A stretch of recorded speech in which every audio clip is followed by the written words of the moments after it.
Hi friends, आप देख रहे हैं फिल्मी खिचड़ी। मैं हूं रूना आशीष और चलिए हम बात करने वाले हैं पवन और अरुणिता के बारे में। तो 15 अगस्त को आपके लिए एक स्टोरी मैं लेकर आई थी जिसमें कहा था कि ये पार्ट 1 है, तो उसी गुड न्यूज को कंटिन्यू करते हुए अब पार्ट 2 लेकर आ गई हूँ। बहुत सारी चीजें ऐसे आ जाती हैं जो ऐसा लगता है कि अरे ये तो बताया नहीं, ये तो बताया नहीं, ये भी बताना पड़ेगा, वो भी बताना पड़ेगा। तो इसलिए लगता है कि चलो पार्ट पार्ट में ही बताती हूँ। एक पार्ट में हो गया, अब नेक्स्ट पार्ट में वो 3-4 चीजें भी इंक्लूड कर लेती हूँ। तो वही अभी तो इसके ऐसा लगता है कि गुड न्यूज करते ही रहनी पड़ेगी मुझको, क्योंकि काम ही इतना सुंदर हो रहा है।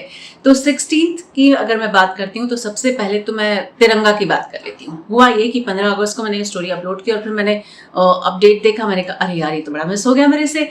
मैंने कहा कोई बात नहीं, जिंदगी थोड़ी ना खत्म हुई है मेरी, स्टोरीज थोड़ी ना खत्म हुई है मेरी, नेक्स्ट में बता दूंगी।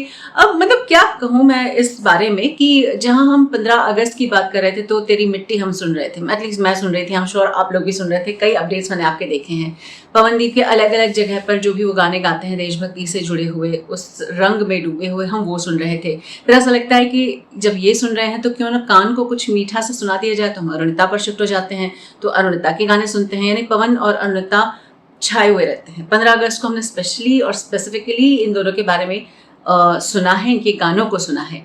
हम जब यहाँ पर बिजी थे तो पवनदीप ने क्या किया, म्यूजिक पाए पर एक नए गाने की घोषणा कर दी तिरंगा नाम से। फ्रेंड्स, जब ये बंदा जो है ये जो पवनदीप नाम का शख्स है, ये तेरी मिट्टी जब गा रहा है तो हम सच में भूल जाते हैं कि एक्चुअल में किसने गाया है। तो जब नया गाना वो लेकर आएंगे तो उसमें खुद में उनकी कितनी आत्मा बसती होगी, ये मुझे एक्चुअली देखने की बहुत इच्छा है। एक्साइटमेंट बहुत ज़्यादा है। थोड़ा सा मुझे ऐसा लग रहा है यार 15 अगस्त को बता देते यार, एक और गाना सुन लेते यार, क्या चला जाता है यार। बट ठीक है, क्रिएटिविटी डेट देख कर नहीं आती कि अरे आज 14 तारीख है तो आज मुझे क्रिएटिव हो जाना चाहिए, ऐसा बिल्कुल नहीं होता है। तो पवन अब इंतजार मत करवाओ, जल्दी गाना लेकर आओ। और बहुत गलत बात है ऐसे तड़पाना, बहुत गलत बात है। सो जल्दी से तिरंगा गाना लेकर आओ, क्योंकि ये गाना मुझे लगता है तुम इसमें अपनी पूरी आत्मा उंडेल कर रख देने वाले हो। सो वेटिंग ईगरली, आओ। सपोर्ट डेफिनेटली मिलेगा आपको जो प्यार करते हैं, आपके फैंस जो आपके पीछे दीवाने हैं, उन सभी का। तो we are waiting for it, frankly speaking. अब सेकंड बात करती हूँ 16 अगस्त की ही। इन लोगों का अब जो नेक्स्ट डेस्टिनेशन हो चुका है वो हो चुका है भोपाल की तरफ। भोपाल के पास बसा है गुना, मध्य प्रदेश का ही एक शहर है। उसमें gas authority of India limited, इनका एक ऑफिस है, इनका एक स्थल है। वहाँ पर कॉर्पोरेट शो के लिए ये लोग जाने वाले हैं। ओके, और सर्टनली हम पब्लिक शो होता है तो मज़ा आता है, क्योंकि कहीं ना कहीं से कोई ना कोई लाइव तो देखना मिल ही जाता है। फिर chocolate pi is also going live, तो मज़ा आता है। लेकिन कॉर्पोरेट शो है, मुझे नहीं पता है कि वहाँ पर कितना क्या पॉसिबिलिटीज़ होगी।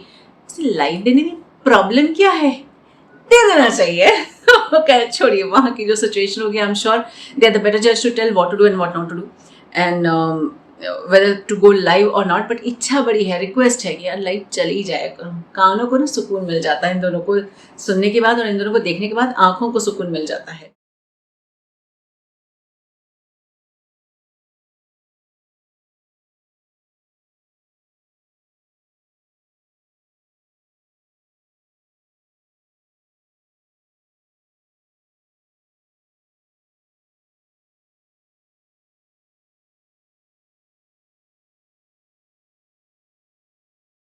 वैसे सच कहूँ तो इससे कॉर्पोरेट शो तो हो सकता है बड़े आला अधिकारी आ रहे हों, उनकी फैमिलीज भी आ रही हों।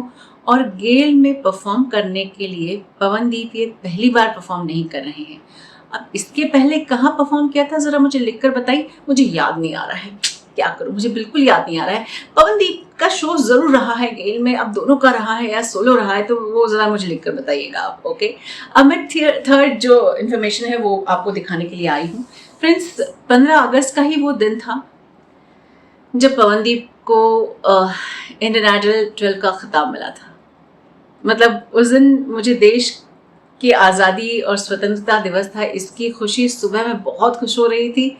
फिर मुझे थोड़ी सी एंग्जाइटी हो रही थी कि अरे यार कौन जीतेगा, पवन जीत रहा है या अरुणिता जीत रही है या कोई और बाजी मारेगा। मतलब मैं तो एंड तक कंफ्यूज ही थी ना कि पवन या अरुणिता, क्योंकि मुझे तो दोनों एकदम सॉलिड एक साथ बड़े प्यारे लगते हैं।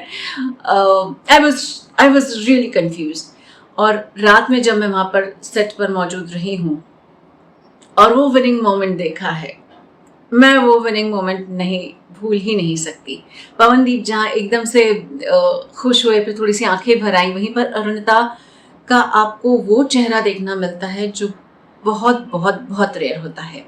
कई बार नंबर 1 नंबर 2 सर्टनली इन दोनों के साथ तो नंबर 1 नंबर 2 कुछ नहीं है, दोनों साथ में ही है, लेकिन फिर भी नंबर 2 आती है कोई शख्सियत तो उसके बाद समझ में आता है कि आप सामने वाले से इस नंबर 2 पायदान पर आने के बाद कैसा बिहेव कर रहे हैं। एंड द मोमेंट अरुणिता स्वामी, अरे हाँ हाँ चली चली चली, आई से just a picture and she was very happy, क्योंकि सर्टनली मेरे पास वहाँ की परमिशन नहीं थी कि मैं वहाँ बैठकर इंटरव्यू ले लूँ, सिर्फ जाने की बात हुई थी।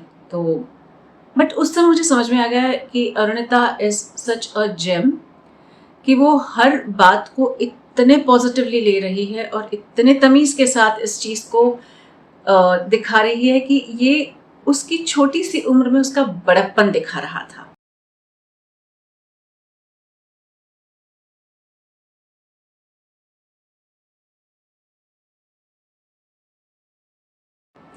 तो ये जो साल गुजरे हैं, जो महीने गुजरे हैं ना, दोनों की विनिंग मोमेंट को मैं कभी नहीं भुला सकती हूँ, बहुत सुंदर गुजरे हैं। तो चलिए फ्रेंड्स, ये 3 गुड न्यूज़ मेरे पास आई है, इसके अलावा भी पार्ट 3 आने वाला है, इंतजार कीजिएगा। गुड न्यूज़ का पार्ट 3 होता है ना, ये तो कंटिन्यू होता रहता है।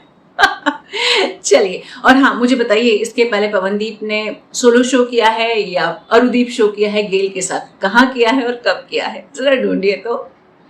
जय हिंद।